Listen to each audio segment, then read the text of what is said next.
Sebenarnya harusnya yang memimpin ini ya presiden, ya.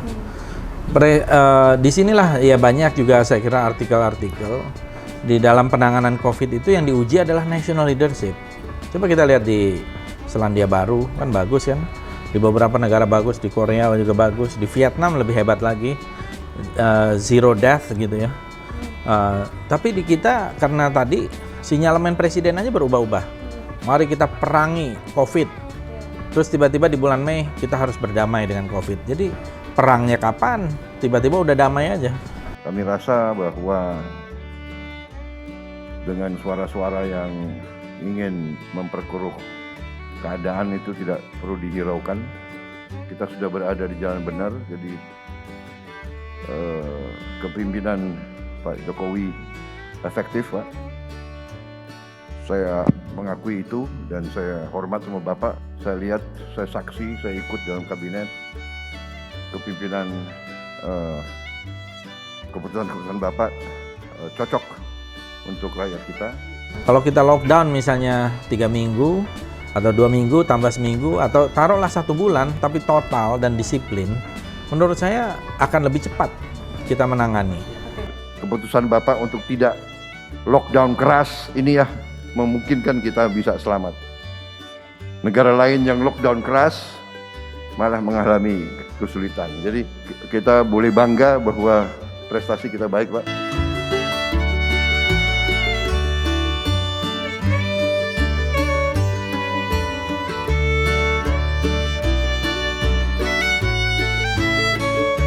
Dirjen WHO juga menyampaikan ucapan selamat apresiasi terhadap capaian Indonesia di dalam mengatasi atau mengelola COVID-19. Tadi bicara Bapak Presiden dan juga Dirjen WHO berbicara mengenai masalah vaksinasi dan beliau menyatakan bahwa Indonesia adalah salah satu dari best achievement kalau diperbandingkan dengan rata-rata achievement yang dicapai oleh negara-negara dunia.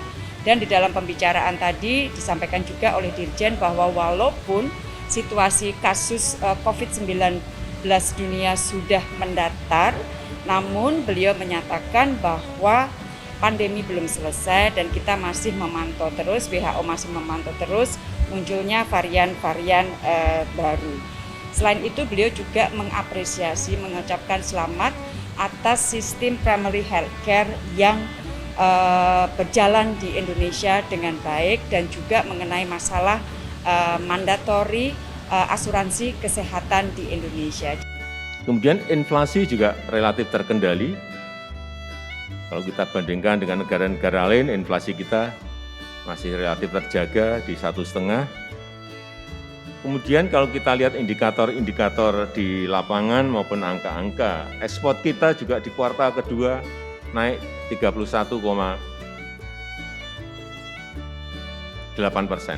ekspor kita. Baik ekspor di bidang pertanian yang kita juga kaget ada sebuah kenaikan yang lumayan signifikan dan ekspor barang-barang yang lain. Saya kira ini buat kita optimis. Konsumsi masyarakat misalnya di kuartal 2 kemarin juga berada di 5,9. Investasi di 7,5%, tumbuh sangat baik. Dan kalau kita lihat terakhir, saya kemarin baru melihat minggu terakhir, indeks kepercayaan pemerintah itu juga naik. Dari 97,6 kemudian menjadi 115,6.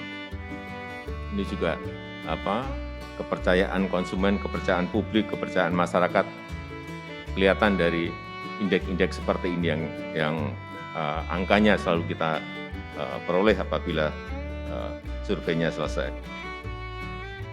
Artinya ada optimisme, arahnya positif, tetapi juga kita tetap harus berada pada posisi kehati-hatian, kewaspadaan karena memang sekali lagi sulit dihitung dan sulit dikalkulasi.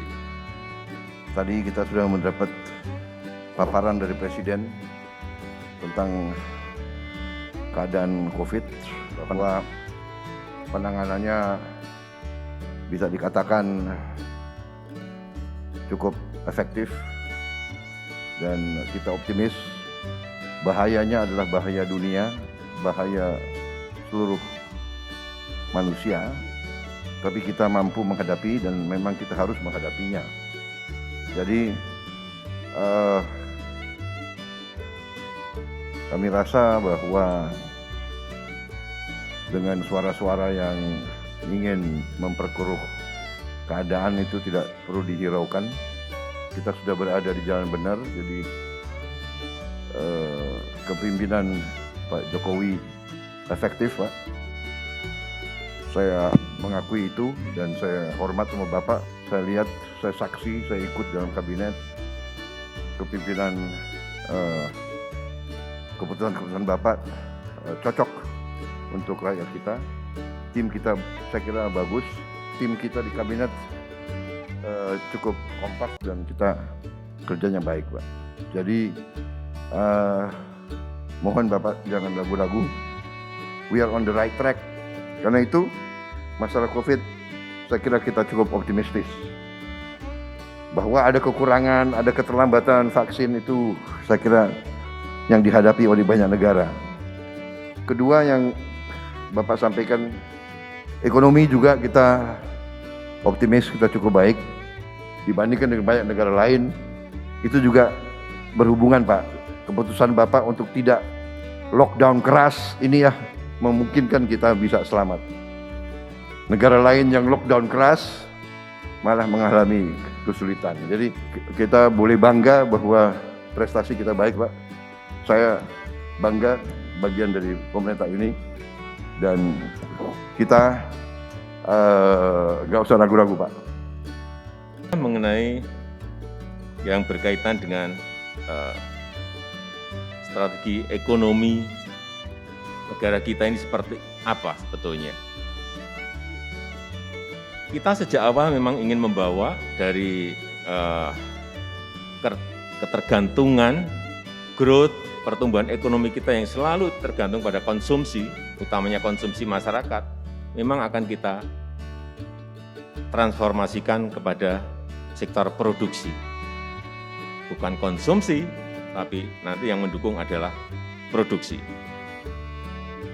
Oleh sebab itu, semua komoditas yang kita miliki sekarang ini kita dorong untuk hilirisasi, untuk industrialisasi, yaitu yang berkaitan dengan misalnya nikel yang ke depan saya kira dalam waktu 3 tahun ini atau maksimal 4 tahun ini akan semuanya akan berubah menjadi barang jadi dan juga yang paling penting adalah di lithium baterai listrik, baterai mobil listrik ini yang nanti akan menyebabkan nilai tambah di industri ini menjadi meningkat sangat